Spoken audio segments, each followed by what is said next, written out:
Liberou o microfone? Liberei, está liberado aqui. Olá, pessoal, tudo bem? Como é que vocês estão? Estamos começando mais essa live aqui agora, esperando o Dr. Hudson Nakamura entrar.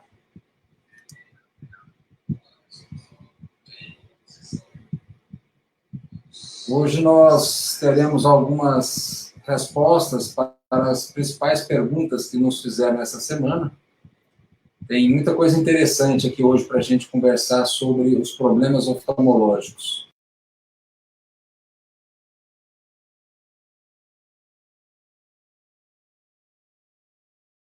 A gente está recebendo de perguntas com relação, com certeza, ao coronavírus, né? Com relação aos olhos. E uma das perguntas que mais fizeram é a seguinte, deixa eu ver aqui, se o coronavírus afeta os olhos. De um modo geral, o coronavírus ele dá mais quadro pulmonar, como tosse, sinais de gripe, às vezes perda também do olfato, do paladar, mas ele pode sim afetar os olhos, principalmente causando uma espécie de conjuntivite. Então, os olhos podem ficar vermelhos, podem aumentar a secreção, lacrimejar. Inclusive, uma das coisas importantes é tomar cuidado com as secreções oculares, porque o vírus pode ser transmitido também pelas secreções oculares, não é só pela secreção oral, não, e nasal também. Então, a secreção ocular também transmite o coronavírus. Uma outra pergunta. Tá. Estamos liberando. Aí. Nosso querido doutor Nakamura. Boa noite, Nakamura. Olha que beleza, o quadro que você fotografou aí atrás, ó. Olha que beleza. Olha só, que honra. Isso é uma arte, né? Olha lá, vou afastar para você ver o quadro lá. Isso. Ótimo. Isso. Se for ficou bonito aí, hein? Vamos lá. Ah, obrigado. Ele tomou boa parte da parede, né? Ele é bem grande. É. Boa noite para vocês aqui. Pedro Lourenço quer dar uma boa noite também, né? Isso. Não, parece mais... Aí, ó. Dá uma boa noite aí para o doutor Fernando. Como é que tá, Pedro? Tudo bem? Tudo bem. Então, tá ótimo. Então, eu tinha começado aqui, enquanto você não havia entrado ainda, as pessoas perguntaram sobre o coronavírus e se pode afetar os olhos ou não. Eu comentei que pode dar uma questão da conjuntivite, o olho ficar vermelho, pode aumentar a secreção, que também acaba sendo uma fonte de contaminação. E a segunda pergunta que fizeram aqui bastante é quais os sintomas dos problemas de retina, Nakamura? Essa é com você. Na retina tem sintomas múltiplos, né? Primeiro, a gente precisa saber se os sintomas são da retina mesmo ou se são fora da retina. Tem algumas doenças que podem dar sintomas também, né? A gente tem, enumerando alguns sintomas, micropsia, quando a pessoa acha que o objeto é menor do que realmente ele é e não é. Macropsia, a pessoa acha que o objeto é maior do que realmente ele é. Teleopsia, o objeto parece que está muito longe. Macrosomatognosia, a pessoa ela vê as coisas maiores ou menores. Isso pode ser causado por esses sintomas, por problemas na retina, mas também fora da retina. Pode ser nós temos uma síndrome bem famosa, aquela Alice no País das Maravilhas, né? Onde tem dores de cabeça, migraína, e a pessoa pode ver, naquela crise, ela pode ver um objeto menor, ou pode ver um objeto maior. Isso é uma ilusão, porque alguma coisa provocou aquele sintoma, mas é real. A coisa está ali provocando sintoma, então realmente ela está vendo o objeto menor, só que o objeto está ali, é real. Diferentemente de alucinação, que é uma coisa da cabeça que pode estar relacionado com outras doenças que não da retina, como eu mencionei, como traumas da cabeça, traumas cerebrais, epilepsia, infecções por Epstein-Barr, tumores cerebrais. Então, tem uma gama de coisas que podem acontecer dando sintomas na retina. Então, essa pergunta, os sintomas, os problemas da retina, é uma pergunta bem vasta. Então, você tem que saber, resumindo, se é da retina lá dentro do olho mesmo, né? Ou se é do cérebro, ou se é do psicológico. Então, tem que interagir isso aí, tem que fazer uma boa história, uma boa anamnese. O que é comum, agora a gente vai falar do comum, a gente vê bastante, chega no consultório, o que mais tem, o paciente chega lá, olha, eu estou com mosca volante, eu estou vendo aqui um objeto passeando na frente do meu campo de visão. Nós chamamos de moscas volantes. Eu estou vendo flashes luminosos, como se fossem luzes ou relâmpagos. As moscas volantes são decorrentes da geleia do olho, do vítreo solto, e ela fica flutuando. Com o tempo, com a idade, esse gel passa a ser menos gel, se torna mais líquido em alguns pacientes, e ele se solta através de cinérese e outros processos aí do gel vítreo de degeneração, fazendo com que a pessoa veja esses objetos, né? E na frente do campo de visão. Eles estão dentro do olho, na geleia do olho, eles se movem para lá e para cá. Geralmente são pequenininhos. A gente faz um ultrassom e para ver, esse ultrassom mostra lá, é bem pequenininho. Só que como está ali na retina, a imagem magnifica, parece que está maior. Esse é muito comum. E quando ele vem com flashes luminosos, aí que a gente precisa se preocupar, né? Porque quando eles vêm com flashes luminosos, nós precisamos saber se essa geleia do olho em circulação está tracionando, puxando o vítreo na sua parede, na parede da retina, na periferia. Isso pode causar um buraco de retina, buraquinhos periféricos de retina, lá na periferia, fora do centro visual, e a pessoa começa a ver uns flashes luminosos, sentir e ver umas manchas. E essa mancha pode significar um descolamento de retina. Por isso que a história é importante. Você saber, não, eu estou vendo isso, eu quero saber se realmente você está vendo isso na retina, no cérebro, ou no psicológico, ou no psiquiátrico. Tem que ver toda essa gama, né? Então, mais alguns sintomas, né? A mosca volante, como eu falei, micropsia, macropsia, flashes luminosos, são sintomas muito comuns. Outro sintoma muito comum chama-se metamorfopsia, ou distorção. A gente vê uma linha, uma caneta, por exemplo, normalmente você olha para a caneta e ela pode estar, o normal é reta, mas ela pode estar tortuosa. Então, o que pode ser isso? Isso já pode ser na retina, uma membrana neovascular subretiniana que é decorrente de uma degeneração macular relacionada à idade, que provocou essa lesão membrana neovascular no fundo do olho, que começa a distorcer a visão também. É comum a metamorfopsia, a distorção de objetos. A paciente que a gente já entrou em algumas cirurgias juntos aí de membrana epretiniana, buraco macular. O paciente está lá com buraco macular, por exemplo, na área central da visão, tendo um buraco macular, que nós chamamos, a mácula é o centro da visão, ele vai ver uma mancha, assim, uma mancha. Quando nós fazemos o exame oftalmológico bem simples, não estou falando de aparelho, não. A gente tem o OCT, o OCTA, mas estou falando de a lâmpada de fenda. O exame bem simples de você colocar uma luz em fenda na parte central da visão, lá no centro, onde tem um buraco macular, você vai ver uma distorção, uma cinturinha, como se fosse uma diminuição do diâmetro daquela fenda, naquele ponto ali, vai ser uma constrição daquela fenda, e linhas curvas, linhas tortas, né? Então, até agora eu falei desses sintomas, né? Mas tem muitos outros.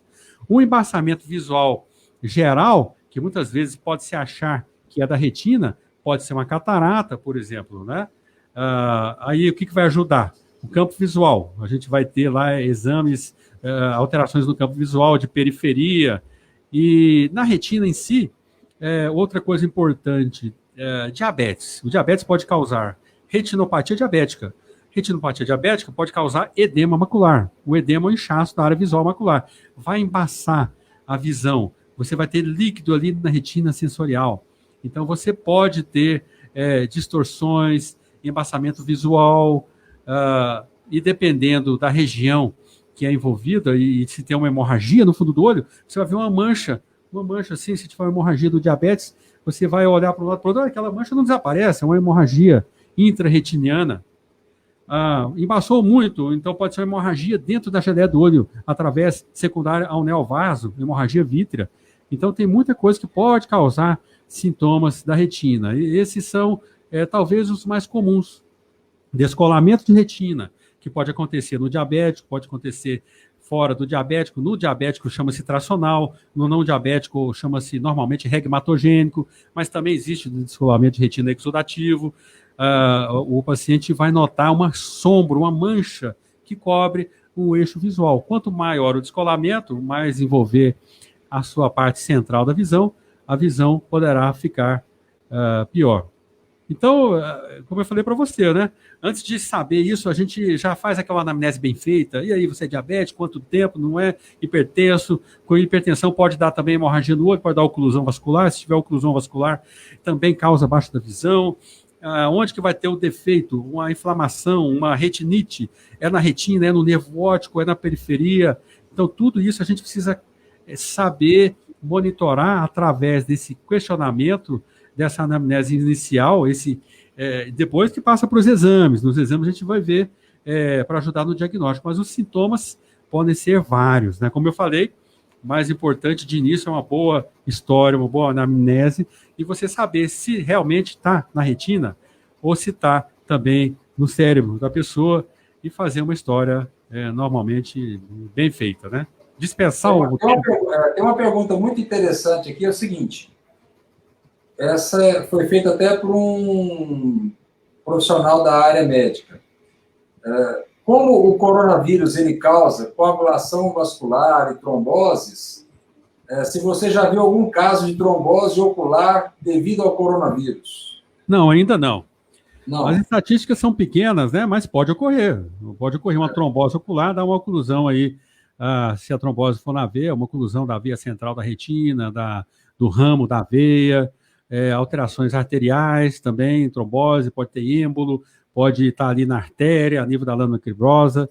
Então, pode ter, né? Mas pode ter retinite também, neurite, e outros sinais também, e também sintomas decorrentes de uma virose, como nós conhecemos algumas aí, né? Mas ainda temos poucos casos, ainda dá para referir uma coisa ou outra, mas ainda não existe um compêndio ainda. Pode ocorrer muita coisa. Realmente precisa fazer um exame acurado, um diagnóstico bem feito, né? E se a gente for pensar, por exemplo, numa oclusão da veia central da retina, se for mais jovem, a gente já pensa que pode ter alguma coisa a mais do que os fatores predisponentes de um indivíduo que tem uma idade maior, que é o colesterol, que pode ser o cigarro e outros fatores. Agora, o mais jovem tem que pesquisar fatores de coagulação, se isso não está imbricado também no diagnóstico do coronavírus ou se é separado. Então, tem que fazer realmente uma propedêutica bem feita. Perfeito. Tem uma outra pergunta aqui, essa aqui é endereçada a mim. O que é o olho seco e quais as causas? O olho seco, realmente essa pergunta é interessante porque em determinadas épocas do ano a gente vê bastante olho seco.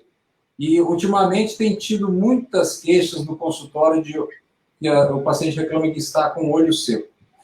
Nós temos 3 componentes na lágrima, né? A parte aquosa, a parte mucosa e a parte da gordura. Então, qualquer uma dessas camadas que estiver alterada pode dar sintomas de olho seco. Às vezes a pessoa pode ter o sintoma de olho seco e ele não estar seco porque existe uma camada aquosa, mas não tem a lipídica, por exemplo, não tem a de muco, e a pessoa tem os sintomas do olho seco. As causas são muito variadas, então, mas a principal é realmente determinada pelas doenças autoimunes. Então, por exemplo, qualquer doença autoimune, e a síndrome chamada de Sjögren é a principal delas, onde a pessoa tem a boca seca, as mucosas, tanto vaginais e também a labial e a ocular secam. Então, a pessoa fica com a mucosa totalmente seca. E esses casos normalmente são graves. Então, o tratamento para isso é até uma novidade que eu vou dizer aqui, que eu fiquei sabendo que vai vir para Goiânia, viu, Hudson? Uma clínica especializada de São Paulo que só trata com olho seco. Eles são especializados em tratamento de olho seco. Eu fiquei sabendo que eles estão vindo para Goiânia. Então, aqui em Goiânia vai ter um centro de tratamento do olho seco. Que beleza, né? E aqui nesse calor, né? Essa diferença, variação de sazonal aí, a gente precisa, né? Muito bom, isso aí é uma As novidade. pessoas que têm olho seco, elas ficam muito incomodadas, né? A sensação de corpo estranho, o tempo inteiro, olho irritado, a visão embaça, tem que ficar pingando colírio constantemente. Então, realmente, eu acho que o olho seco é uma coisa que merece muita atenção de nós, oftalmologistas. E a gente, quando opera casos de retina, tem muito olho seco, né? Porque você mexe com a estrutura do olho, da retina, da conjuntiva, muitas vezes, então pode ter olho seco. Então, a gente precisa de uma lágrima de melhor qualidade, muitas vezes pode ser transitório ou provisório. A gente tem que usar lágrimas artificiais de boa qualidade, né? Exato. Uma outra pergunta aqui, que tem um dos nossos internautas aí que quer saber o que é a doença serosa central da retina. Muito bom ter perguntado, porque eu falei dos sintomas, né? E eu vou dar um exemplo interessante de serosa central e um outro exemplo de edema macular. Interessante. A serosa central geralmente acontece em pessoas que têm personalidade tipo A, que tem uma certa tensão, que tem como causa uma causa não muito definida, mas que ao mesmo tempo a pessoa tem um aporte de trabalho excessivo e às vezes não dorme direito, e ali então aparece sintoma visual. Geralmente é no olho só, mas pode acontecer bilateralmente. Ou já aconteceu no olho e passou desapercebido. Então, o que acontece? Cria um líquido ali, um líquido na região da retina inferior, a gente chama assim, abaixo da retina neurosensorial, esse líquido, ele faz com que haja a distorção visual, a baixa visual e embaçamento. Então, a gente fazendo os exames, a gente percebe que se o paciente não tivesse a serose central, ele teria na refração, no grau dele, 0. Um exemplo.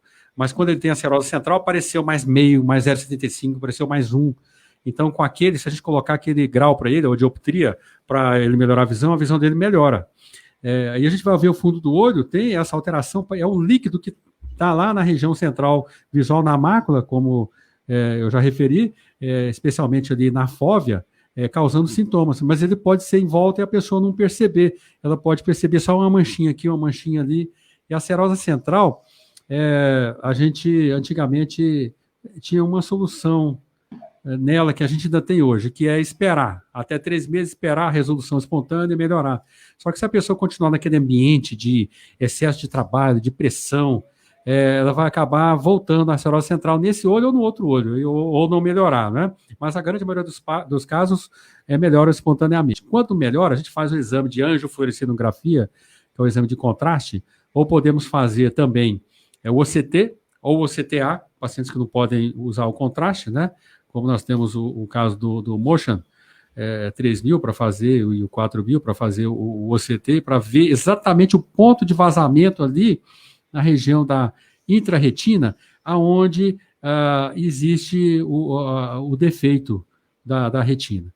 E fazendo esse laser, se a gente tiver uma angiofluorescinografia para mostrar do lado, aonde tem um pontinho de vazamento na fase inicial dela, que o pontinho é pequenininho, a gente pode fazer um laser naquele ponto e fechar o defeito e a visão do paciente progressivamente melhorar. Logicamente, se esse defeito for no centro, a gente não pode fazer o laser no centro da visão.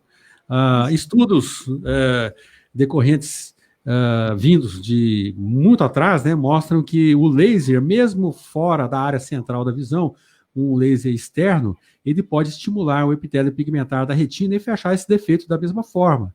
Então, em alguns casos, a gente já pode fazer o laser, está indicado, né, porque tem esses estudos e na prática melhora, e melhorar e fechar esse defeito e reabsorção desse líquido e melhorar a visão do paciente. Com os exames em mão, hoje temos coisas melhores a fazer também. Dependendo da extensão do problema, nós podemos pensar em um caso ou em outro sobre aplicações de medicações antiangiogênicas em casos indicados.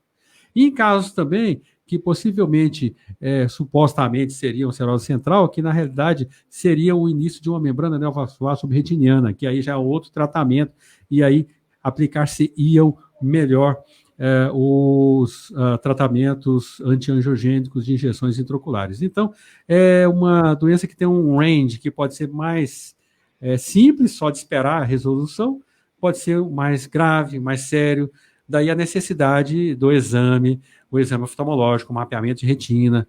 Depois do mapeamento de retina é importante, outra coisa importante, né? Quando a gente olha a catarata, que está mais na frente, depois a gente olha a retina, que está atrás, a gente pode esquecer de olhar o vítreo. Dentro da geleia do olho pode ter celularidade, inflamação no vítreo. E aí a gente não vai pensar, não, então não é serosa, é uma uveíte.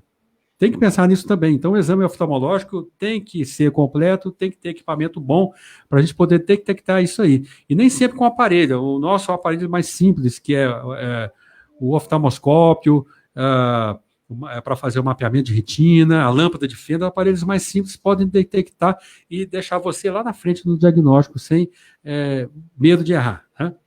E através disso, dependendo se não há na serose central, e a gente confirmou realmente que não é o vítreo inflamado, que é realmente a serose central, a gente já descartou outros problemas, fez a história bem feita, aí nós vamos pensar no tratamento. Mas, como eu disse, a maior parte tem uma resolução espontânea. Perfeito. Agora tem duas perguntas aqui endereçadas a mim também. O que é o glaucoma e o que é a miopia, né? Você pode fazer alguma coisa para evitar a miopia. Então, vamos lá. O glaucoma, ela é uma doença silenciosa e grave ocular, exatamente porque normalmente ela não dá sintomas. São poucos os glaucomas que causam dor, por exemplo. Então, a pessoa vai perdendo a visão progressivamente e ele não percebe. Quando ele percebe, normalmente o glaucoma já está muito avançado. E o glaucoma é uma doença caracterizada por três coisas: o aumento da pressão do olho, a perda do campo visual e o aumento no buraquinho normal do nervo óptico, que ele vai se alargando à medida que o olho vai se deteriorando. Então, glaucoma é uma doença, uma das doenças mais desafiadoras para os médicos e para os pacientes, porque muitas vezes os pacientes não sentem nada, então eles acabam não usando a medicação de uma forma correta. Então, e depois que a visão é perdida, ela se torna irreversível. Então, tem que tratar antes de perder. E o que é a miopia e o que pode ser feito pela miopia? A miopia é um dos 4 problemas de grau que existem. Existem miopia, hipermetropia, astigmatismo e a presbiopia. A presbiopia é a vista cansada. A miopia é um problema de grau onde a pessoa normalmente ela tem dificuldade de enxergar de longe. Porém, se a miopia for muito alta, mesmo de perto, a pessoa não vai enxergar, porque o foco vai estar tão perto que não adianta para ela. Então, a miopia, ela... Vamos supor que a pessoa tem 3, 4 graus. Ela vai enxergar maravilhosamente bem de perto, 2, 3, 4 graus, mas vai enxergar embaçado de longe. Agora, se a pessoa tem 20, 25, 27, eu já vi 27 graus de miopia, viu, Hudson? 27. Então, a pessoa, mesmo de perto, ele não vai enxergar, porque ele tem que pôr tão perto aqui que ele acaba ficando inviável de ficar lendo. Então, a miopia é um problema visual que ela tem alguns tratamentos. Por exemplo, você pode usar óculos, não é um tratamento, mas é um recurso que você enxerga melhor. Lente de contato, idem. Você pode fazer o laser, aí sim se passa para o tratamento. Você pode colocar lentes internas, chamadas lentes fásicas, ou seja, não tira o cristalino. Nós temos hoje no mercado a Vision ICL, que voltou uma novidade aí, viu, Hudson? Que a Vision ICL ficou 3 anos fora do Brasil e agora está de volta. nós temos a iCrio, nós temos a Artisan e a Artiflex. A lente cachê, que era uma lente que foi lançada há um tempo atrás, ela foi removida do mercado, mas nós temos essas opções. E a novidade é a lente Vision CL, que é uma lente excelente para tratar altos graus de miopia, nos quais o laser não está indicado, ela já está de volta para o mercado. Uma das coisas que podem ser feitas para tentar diminuir a progressão da miopia é a base de alguns colírios, que nós não vamos citar os nomes aqui agora para evitar a automedicação. Então, às vezes você fala o nome do colírio e a pessoa já começa a pingar sem um controle médico. Isso não pode ser feito. Mas existem alguns colírios que, quando criança, podem ser lançado mão desses colírios para diminuir, retardar a progressão dessa miopia na criança pequena. Eu sei que tem inúmeros trabalhos, né, sobre isso, hein, Fernando?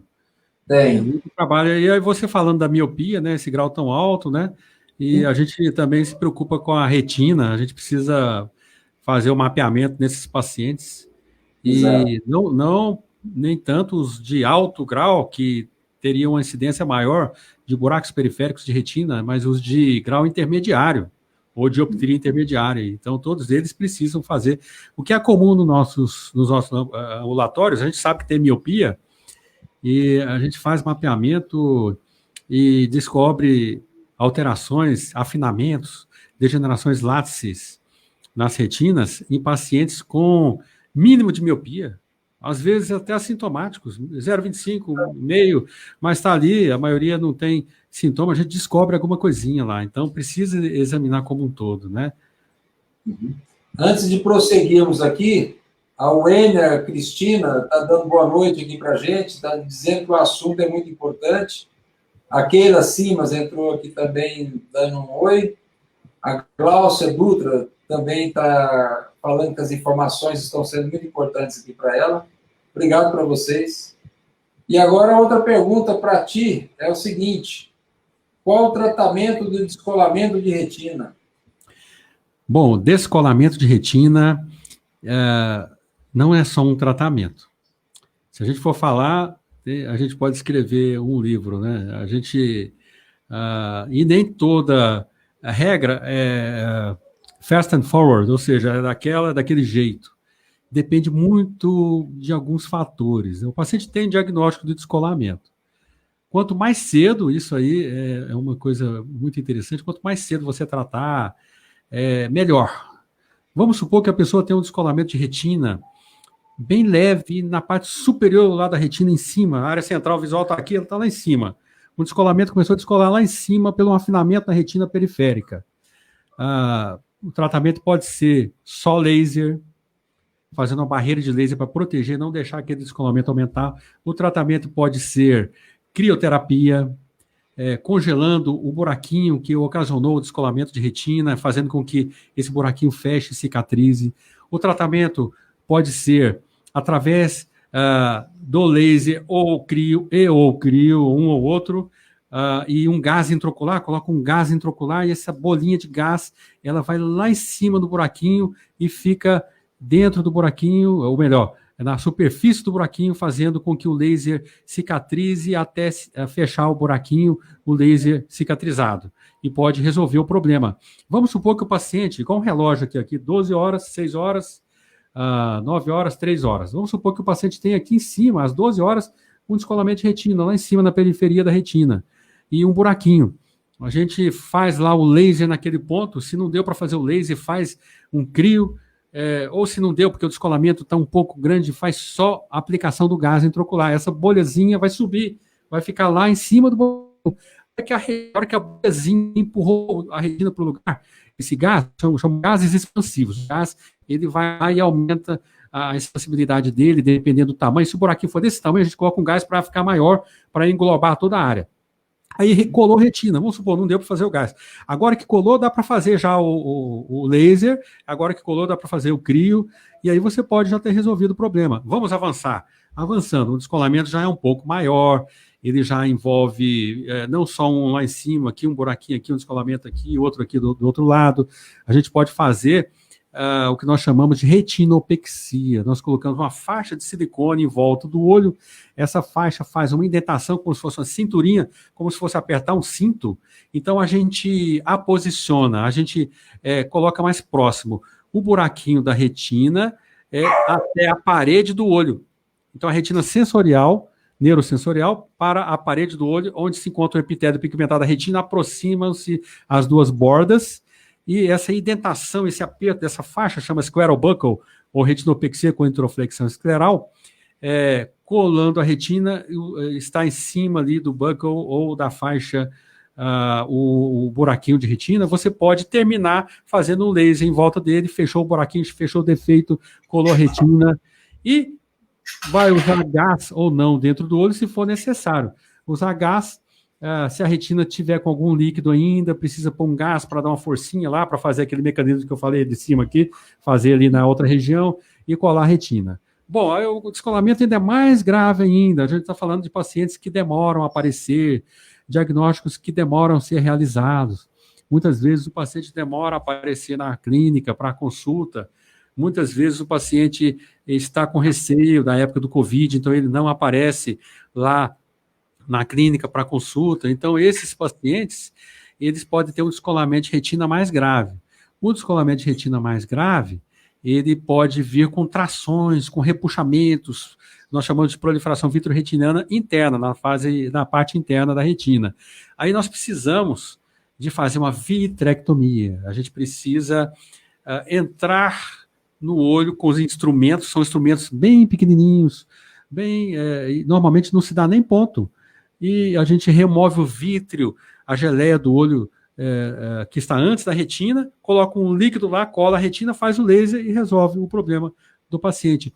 Muitas vezes a retina não é saudável em algum ponto ou outro, na extrema periferia, a retina tem o que eu mencionei, proliferação vitreoretiniana, partes da retina têm que ser retinectomizadas ou removidas para que a retina fique um flow, fique numa situação bem, que é igual um papel de cera, a retina, ela é muito fininha, para que ela fique bem móvel, para que ela desça e fique colada. E aí termina com laser, e agora eu posso no final colocar gás, e se eu achar que o gás, porque o gás quando a gente coloca, ele tem um tempo de duração, normalmente a gente quer o gás que dure lá 2, 3 semanas, um mês, né, no máximo um mês, em geral. E se a gente quer que fique mais tempo, para não correr o perigo da retina descolar, a gente põe óleo de silicone. Pode ser colocado óleo de silicone, e esse óleo de silicone vai manter a retina colada, futuramente vai ser removido com uma cirurgia parecida, só que menor, para remoção do óleo de silicone. Então é isso, tem muita coisa, cada paciente é um paciente, por isso que o principal, quando tem o problema da retina, diagnóstico é o mais cedo possível, quanto mais cedo o diagnóstico, melhor, a gente tendo um diagnóstico mais cedo e em tempo hábil, a gente sabe que vai ter uma solução também melhor para o paciente que vai comparecer ao tratamento, né? Porque a gente também não pode prometer, a visão vai melhorar tantos por cento, isso aí é uma coisa um pouco subjetiva, mas a gente sabe que vai ter um prognóstico, uma chance de melhora maior ou melhor se o paciente comparecer mais cedo à consulta, ao diagnóstico para fazer o tratamento. Certo. A minha irmã Ana Cristina Veríssimo entrou aqui agora, está dando os parabéns pela gente aí, pela iniciativa, dando boa noite para nós. Tudo bem, Aninha? Boa noite. Prazer. Nós vamos ver se a gente... Minha irmã, ela é médica lá em Jataí, vamos ver se a gente faz uma live com ela também, recente. Jataí é a terra da minha mãe, minha família é de Jataí. Minha família é toda de Jataí, família Carvalho, né? Um abraço aí nos Carvalhos. E a gente está sempre indo em Jataí, né? Gosto muito de Jataí. E passei grande parte da minha infância lá, né? Entre Goiânia e Jataí. Então, Jataí... Gosto de Jataí, gosto mais de Jataí do que Rio Verde, né? O pessoal de Rio Verde fica com ciúme, né? Porque tem aquela rixa, né? Mas Jataí está no meu coração. Prazer. Tem um senhor chamado Benigno que está solicitando aqui o telefone, né?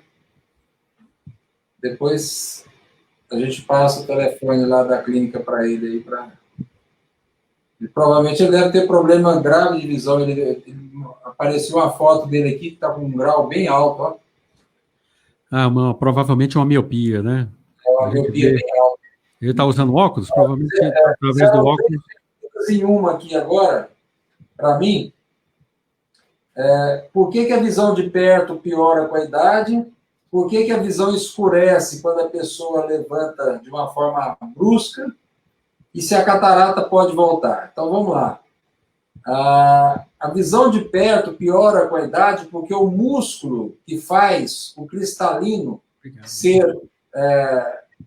ter a capacidade de convergir melhor a imagem, acomodar, ele vai perdendo a sua força. E perdendo a força, o cristalino não consegue acomodar a visão de perto e a visão começa a ficar distorcida para perto. Então, a pessoa tem que ir distanciando o objeto com o braço e depois ele vai, quando o braço fica curto o bastante, aí a pessoa vai lá na gente para a gente colocar os óculos para ela ou fazer um tratamento de laser. Muita gente acha que não tem tratamento para a presbiopia, que é a vista cansada. Esse tratamento existe, viu?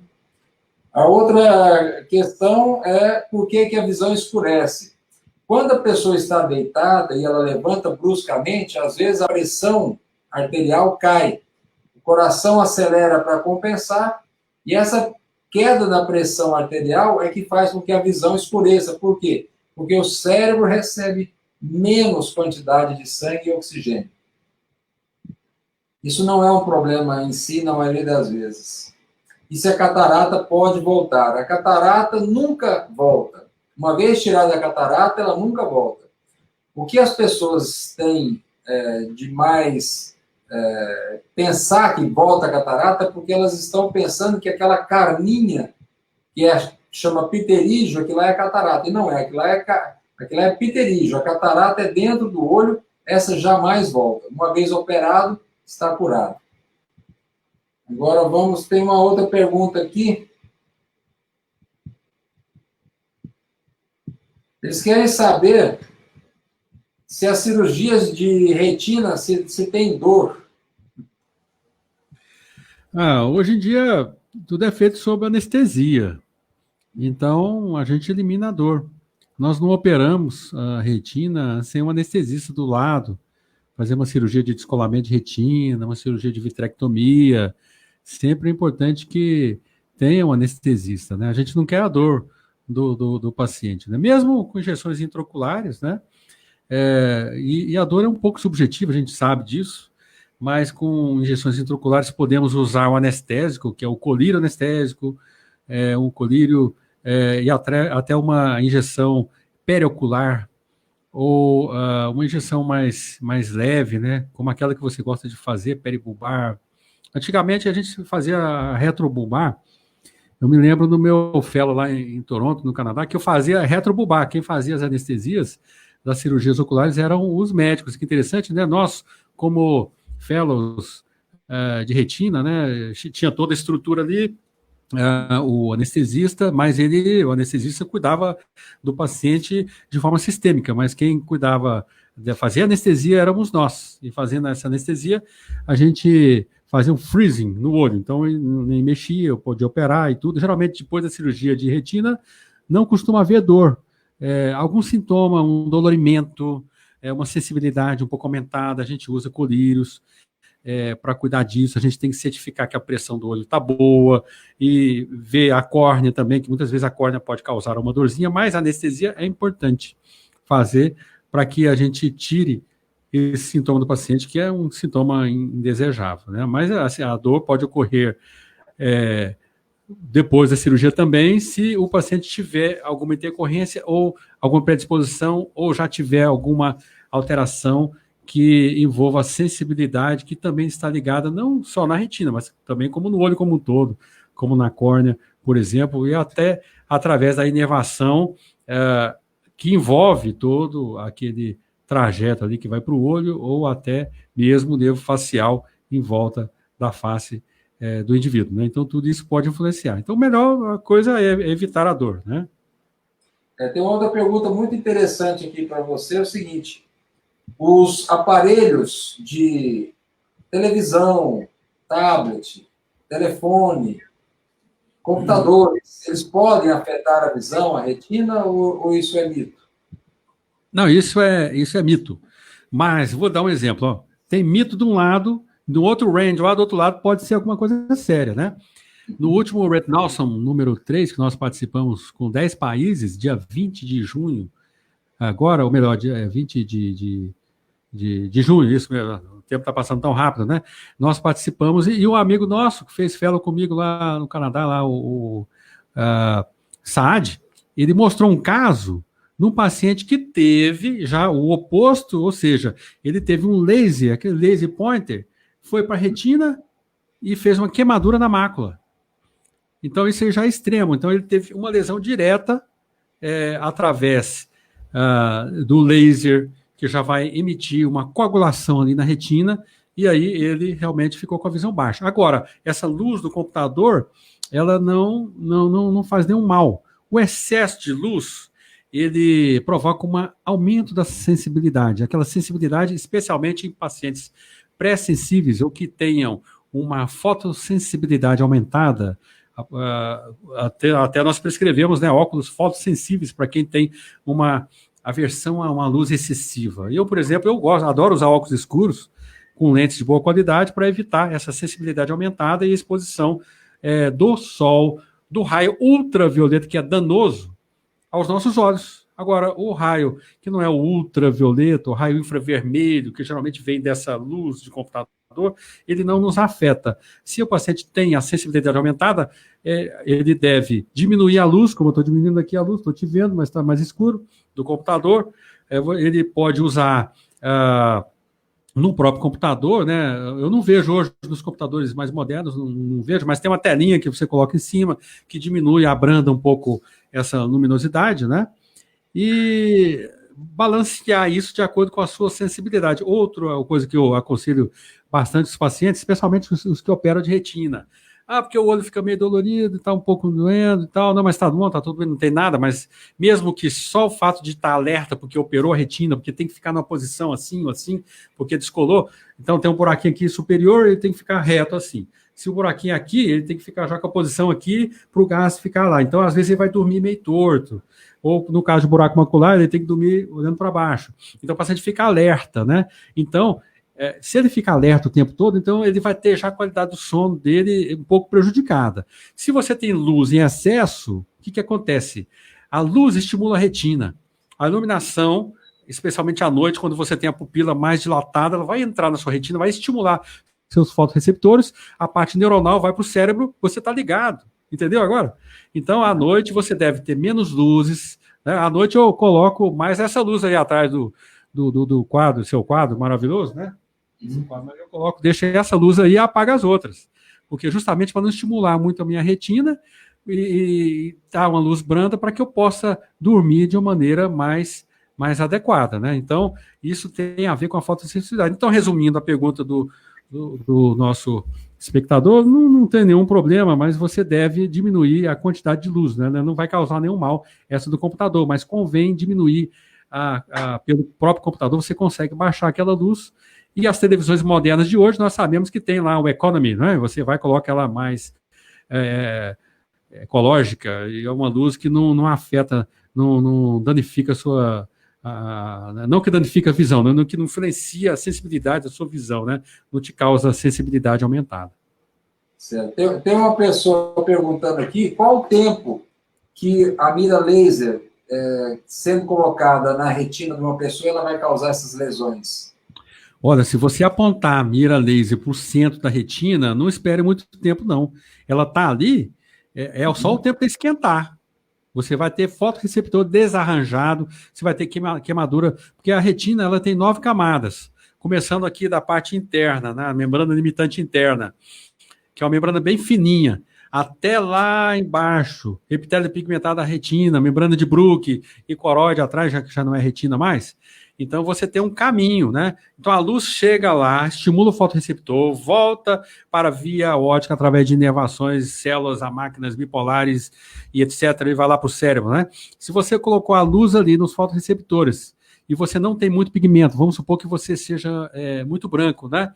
Que você não tem, por exemplo, a melanina, ou não é moreno, é mais claro, que possa proteger, porque a melanina ela protege, né, contra a luz. Você pode fazer uma queimadura ali nos fotorreceptores, que são as células de sensibilidade da retina, de transmissão, e aí você pode realmente ter uma perda visual irreversível. Então não espere muito tempo, não é muito tempo, é o tempo de esquentar. Seria da ordem de Hã? Seriam quanto tempo? Segundos? Menos que segundos, décimos de segundo. Não deve esperar, não. Vai esperar 1 segundo ali já é muito. Então, 1 segundo na retina. Isso. E dependendo da intensidade, né? E dependendo da mira desse laser, se a mira for grande, você tem um comprometimento como um todo. Se a mira for pequenininha, um comprometimento menor. Mas se você tem uma mira maior, você vai ter um efeito térmico maior. E aí a gente vai pensar tudo que existiu no passado, né? Antigamente tinha lasers. O fato de alguém simplesmente apontar a mira laser no olho de uma pessoa já pode causar danos. Pode, mas normalmente é difícil acertar, né? Não é muito. O cara vai acertar lá na fóvea, na parte central. Né? Mas é brincadeirinha aqui, né? Não é bom, né? É bom evitar isso, né? Não é muito comum. Mas se apontar lá para o centro e tiver uma duração, não precisa ser muito, mas tiver uma certa duração, pode lesar a retina. Mas quando aponta assim, geralmente é difícil de acertar lá, tem que ser muito exato para acertar exatamente ali no centro da fóvea, né, que é a parte central da retina, que é a parte que é mais, onde nós temos ali, principalmente os cones, né, as células que dão o foco para a nossa visão. Que bacana. Então é isso aí, pessoal. Chegamos ao final da live aqui, foi excelente. Espero que as pessoas tenham gostado e aprendido bastante aí com as dúvidas que fizeram, com as respostas, com o Dr. Hudson Nakamura. Então, até a nossa próxima live, né, Nakamura? Estamos aí à disposição e o importante de tudo é que nós possamos orientar da melhor maneira possível, diagnosticar de forma correta, indicar um tratamento de uma forma também adequada, mas antes disso, a prevenção é o mais importante. A prevenção, se o paciente começou com um sintoma, não demore muito, marque uma consulta, vá ao oftalmologista, faça o seu exame geral. Se o paciente tem diabetes, esteja em dias com o seu clínico geral ou endocrinologista ou cardiologista, caso também haja hipertensão, mas não se esqueça de fazer a prevenção de uma maneira geral, porque o oftalmologista ele vai cuidar do olho, mas muitas vezes o oftalmologista, ele através do olho faz o diagnóstico de uma doença sistêmica. Então é importante isso aí, né? Estão perguntando aqui qual que é o site lá da clínica, www.institutovise.com ou .com.br. Então, os dois, tanto com ou sem o BR, vocês conseguem acessar. Então, é isso aí. Vise com Y, né? Vise com Y. Vise com Y, exatamente. VISY. Muito bem lembrado. Então, boa noite a todos e até a nossa próxima live. Tchau, um beijão para vocês. Tchau, pessoal. Prazer. Valeu, Fernando. Prazer.